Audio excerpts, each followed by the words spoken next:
Hi there, it's the Friday of UK Board Games Expo, and I'm here with Andrew from TerrorBull Games. Now, I believe you've just started a religion.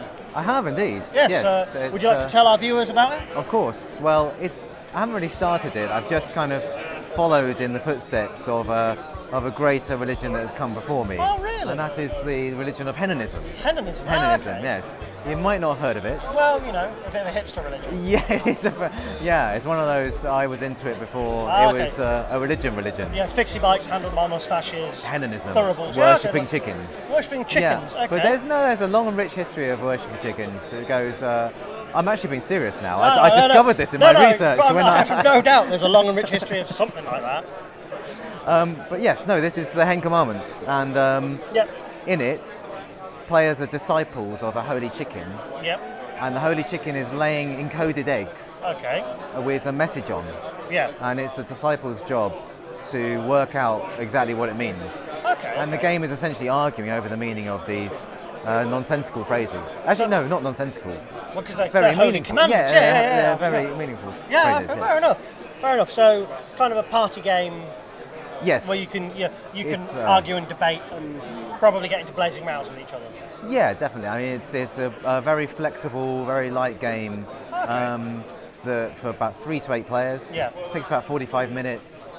And although it is quite silly, as most party games should be, there's some hidden depths to it as well. Okay. Some very strange things happen if you play more than one game. Is it one of those moments you play it and you go, actually, that kind of makes a bit of sense? There's a lot of that. So and moments of divine inspiration. There's certainly lots of design inspiration. Okay, cool. Well, I mean, TerrorBull, you made War on Terror and Crunch. Yeah. So, is there anything more in the pipeline, kind of, in that theme, or are you still just on the Hen Commandments? And well, this is very new. We literally got the stock yesterday. Okay, so this is freshly laid. This is freshly laid. Oh, delightful! Indeed, yeah. Wow. Okay. So, and so you're just going, whew! Glad that's over with. Well, now's the hard work. Yeah. It's weird. It doesn't stop. Yeah. Well, but no, we are. I mean, we had a bit of a break from game design, really. Yeah. As we were just kind of getting rid of the rest of the stock from War and Terror and Crunch, and we had this kind of trajectory, which was we were encouraged to keep going on, and lots of tempting things were happening. Yeah. But nothing really took off. Yeah. And so for many years we were just salesmen, which didn't really. And if you're a designer, just being a salesman it's that moment when you realise you're waking up every morning and going, oh. Yeah. You don't want that, do you? No, definitely not. Okay. Yeah. But no, for the past couple of years, I've been designing a lot. Oh, cool. And been meeting up with other designers and things like that. So fair enough. I'm in a much happier space for me as a designer. Things are more creative. And with the recent conversion to Henanism, you've also got that spiritual fulfillment. This is it. I've got a message now to preach. Oh, delightful. And, so you're kind of you've got the whole, Yeah. You could say that I have the smug air of someone who knows all the answers. And conveniently, there is even now a game, so I can discover all of the answers. You can be a convert for the very small price of £20. That's what it is. See, good man. Yeah, and a lifetime conversion, of course. Can I not do a deathbed conversion? There are probably a few caveats to that, but essentially, yes. Is there an orthodox Henanism, or It's already schismed into some fanatical branches of Henanism. Yeah, it's largely a peaceful religion. But there's the odd one. There's always the odd one. Yeah, there's always the odd one. Oh, fair enough. So, where can people find you on the internet? Where's your little place to call home? TerrorBullGames.co.uk. Okay, cool. And for the moment, that's where the game is available. Oh, wonderful. We're trying something a bit different with this game. Yep. Just seeing what the appetite for it is, really, before we invest in it in kind of a big way and go down the global distribution path again, which was great for War and Terror, but it takes up so much time and it gets back energy. into that loop. You're spending exactly. 90% of your time doing what you want it to be 10% of the work. Yeah, exactly. Well, thank you for talking to us. It's been a pleasure chatting. I've just got to Oh, you got Well, to. yeah, this is my penance for talking to the media. You see. Okay. So Well, yeah, you know. Now I can shake your hand. Wonderful. Yeah. And then you have to flog yourself again for touching No, the media. thank you. Yeah. It's a never-ending loop. It's very tiring, I'm afraid. Yeah. Hi guys, so I'm here with Paul at All Rolled Up. Now I'm impressed with these guys. They seem to have a lot of custom items, in particular pretty awesome dice bags. So Paul, can you give us a little bit of a background as to what you guys do here?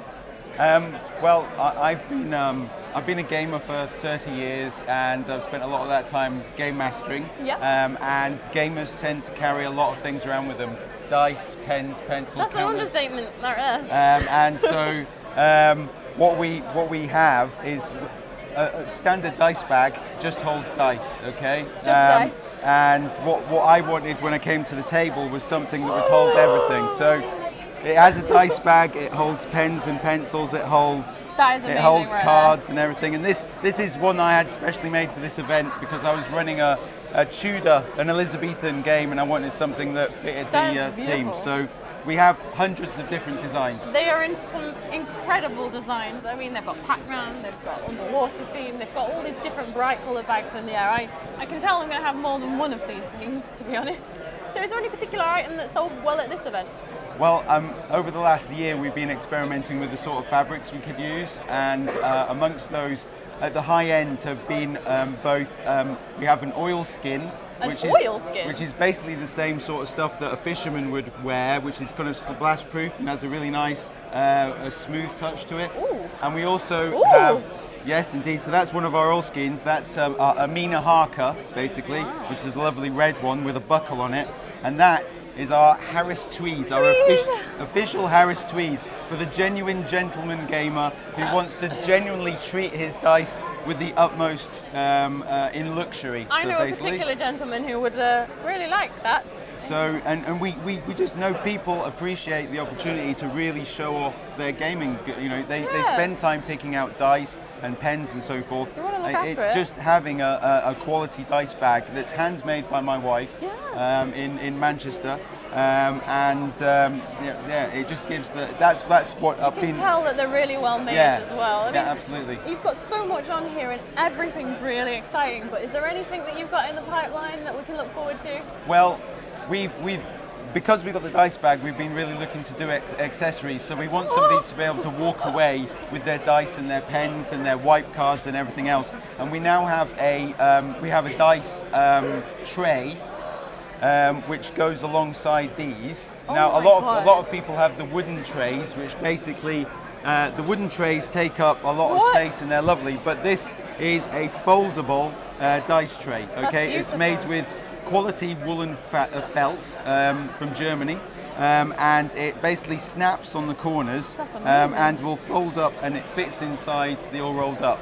So you have this nice smooth surface, so when you don't wreck your table when you're rolling your dice on it, keeps them all in check. And that's we've bought a few this year, but that we're going to be building up on those over the next year. I already see them doing really, really well. I mean, you guys seem like you're doing well at this event, and I couldn't rate you highly. It's just amazing. You guys are awesome. Thank you very much. But I mean, I hope you've done well at this event, and I hope to see a lot more of you in future. And yeah, thank you so much for interviewing with us. Thank you very much. It's been really nice chatting to you, but nice to see you here at the event, and see you guys.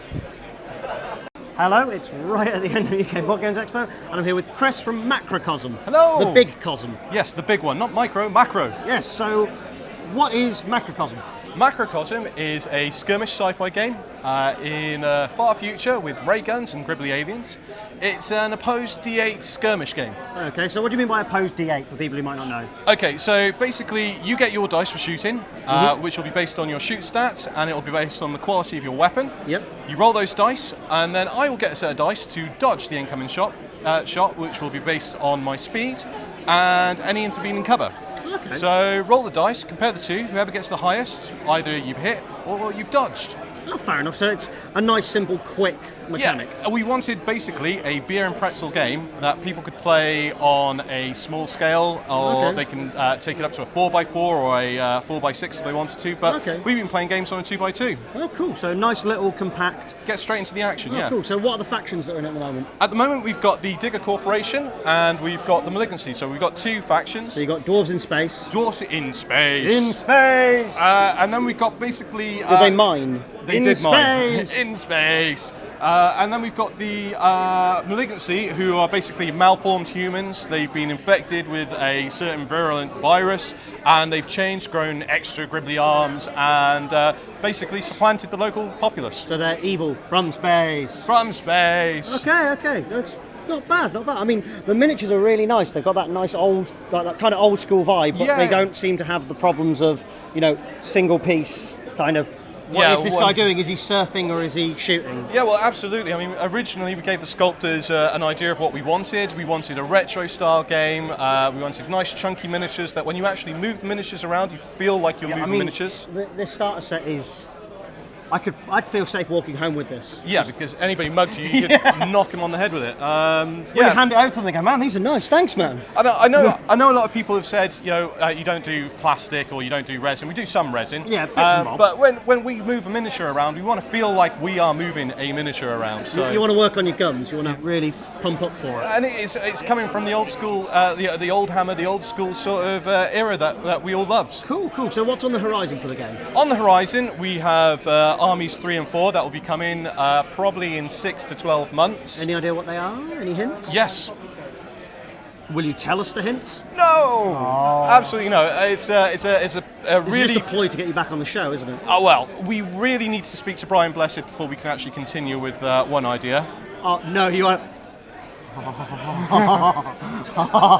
Oh, please don't be messing with me. Do not mess with my heart like this. Oh, he basically has a charity that he supports, helps the children, schools. It's something that we like, and if we get his permission, we might go along that line. Oh.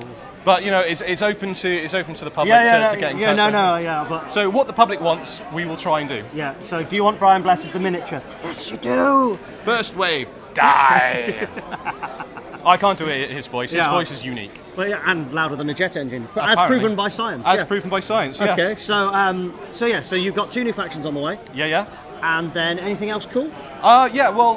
Starting next week, we'll be showing some pictures of our quad bikes that'll be coming for the Digger faction. Cool. We've got some special weapons, heavy weapons coming for the Digger faction.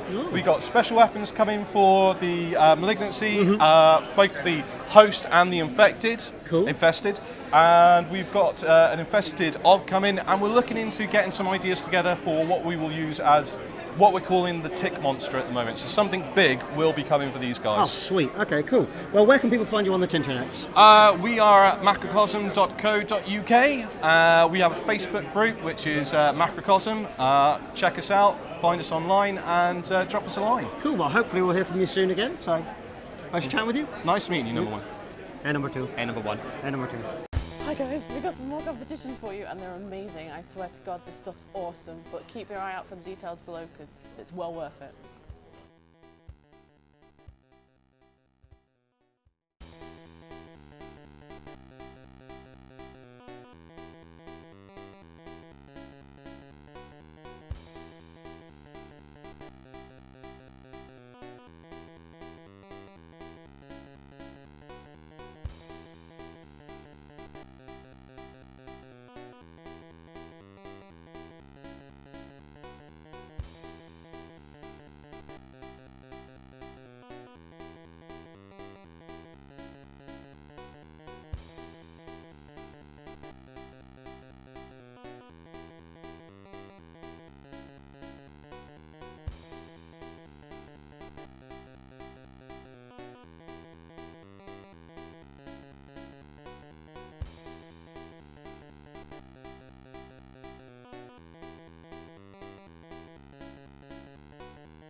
Raffle time once again, folks, with 3 excellent prizes to give away from this week's features. All Rolled Up have given us one of their premium roll-ups in the Comic Sounds design. Macrocosm have given us a set of Digger Core miniatures from their collection, and TerrorBull Games have given us a copy of their new game, the Hen Commandments, as well as in a piece. Entries close July 10th.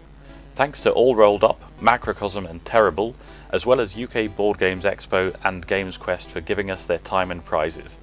Don't forget to like, follow and subscribe to Facebook, Twitter and YouTube to keep up to date.